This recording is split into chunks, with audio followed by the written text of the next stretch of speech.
Hal mendasar dalam memahami politik luar negeri adalah action theory. Analoginya, negara A melakukan sesuatu ditunjukkan kepada negara luar untuk suatu kepentingan. Politik luar negeri umumnya adalah seperangkat nilai yang dibuat untuk kepentingan nasional suatu negara dalam kancah internasional.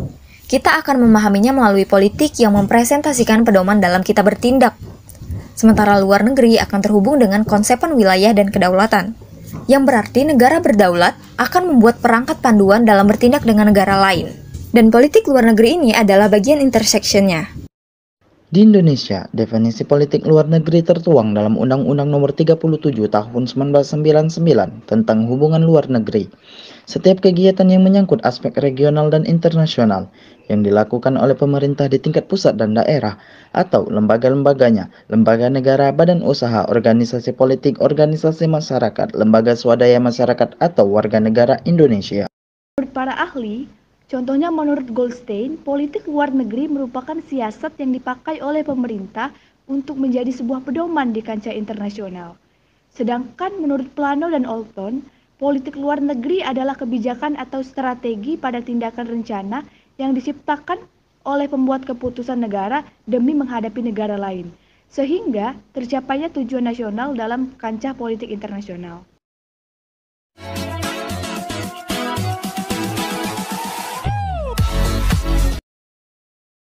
Ruang lingkup kebijakan luar negeri meliputi semua tindakan serta aktivitas negara terhadap lingkungan eksternalnya dalam upaya untuk memperoleh keuntungan dari lingkungan tersebut, serta memperhatikan berbagai kondisi internal yang menopang formulasi tindakan tersebut. Ruang lingkup hubungan internasional meliputi seluruh tipe hubungan atau interaksi antar negara, termasuk asosiasi dan organisasi non-pemerintah atau ekonomi, pariwisata, perdagangan, dan sebagainya. Sedangkan ruang lingkup politik internasional hanya terbatas pada power game atau politik kekuasaan yang melibatkan negara-negara berdaulat. Cakupan kekuasaan atau scope of power menunjukkan pada kegiatan, perilaku, serta sikap dan keputusan-keputusan yang menjadi objek dan kekuasaan. Sasaran spesifik ruang lingkup politik luar negeri, yang pertama, menetapkan faktor situasional di lingkungan domestik dan internasional yang berkaitan dengan tujuan kebijakan luar negeri. Yang kedua, menganalisis kapabilitas nasional untuk menjangkau hasil yang dikehendaki. Dan yang ketiga, mengembangkan perencanaan atau strategi untuk memakai kapabilitas nasional dalam menanggulangi variabel tertentu, sehingga mencapai tujuan yang telah ditetapkan.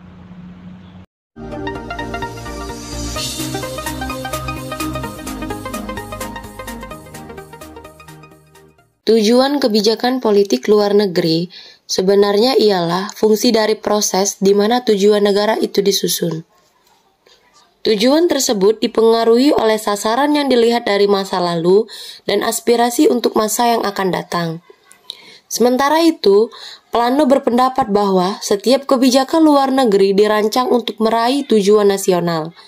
Tujuan nasional yang hendak diraih melalui kebijakan politik luar negeri ialah formulasi konkret dan dirancang dengan mengaitkan kepentingan nasional terhadap situasi internasional yang sedang berlangsung serta power yang dimiliki untuk menjangkaunya. Politik luar negeri berkaitan erat dengan kepentingan nasional, di mana adanya cita-cita serta tujuan suatu negara. Jadi, politik luar negeri atau kepentingan nasional ini timbul akibat terbatasnya sumber daya nasional atau kekuatan nasional sehingga negara yang bersangkutan merasa perlu untuk mencari pemenuhan kepentingan nasional atau berpolitik keluar dari batas-batas negaranya. Jadi, ruang lingkup politik luar negeri tidak terbatas dari negara-negaranya atau mereka merasa perlu untuk melakukan politik luar negeri ketika merasa adanya kepentingan.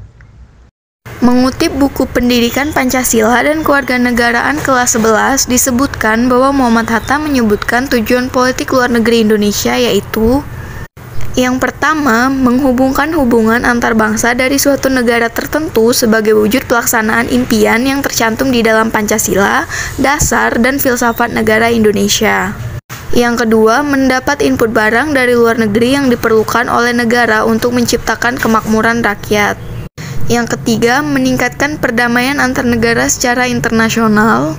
Dan yang keempat, memberikan pertahanan untuk kemerdekaan bangsa dan melindungi negara.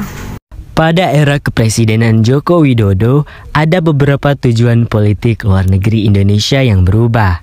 Di antaranya yakni mengedepankan identitas sebagai negara kepulauan dalam pelaksanaan diplomasi dan membangun kerjasama internasional. Yang kedua, meningkatkan peran global melalui diplomasi middle power yang menempatkan Indonesia sebagai kekuatan regional dan kekuatan global secara selektif dengan memberikan prioritas kepada permasalahan yang secara langsung berkaitan dengan kepentingan bangsa dan negara Indonesia. Yang ketiga, memperluas keterlibatan regional di Indo-Pasifik. Serta yang keempat, merumuskan dan melaksanakan politik luar negeri yang melibatkan peran, aspirasi, dan keterlibatan masyarakat. Pelaksanaan politik luar negeri Republik Indonesia haruslah merupakan pencerminan ideologi bangsa. Pancasila sebagai ideologi bangsa adalah landasan adil yang mempengaruhi dan menjiwai politik luar negeri. Kemudian pelaksanaan politik luar negeri yang bebas aktif itu harus berdasar kepada hukum, yaitu Undang-Undang Dasar 1945. Sebagai landasan konstitusional yang tidak lepas dari tujuan nasional bangsa Indonesia sebagaimana termasuk di dalam pembukaan Undang-Undang Dasar 1945 di alinea keempat. Kemudian garis besarnya, haluan negara Indonesia adalah landasan operasional politik luar negeri Republik Indonesia, yakni suatu landasan pelaksanaan yang menegaskan dasar atau sifat dan pedoman perjuangan untuk mencapai suatu tujuan nasional bangsa Indonesia.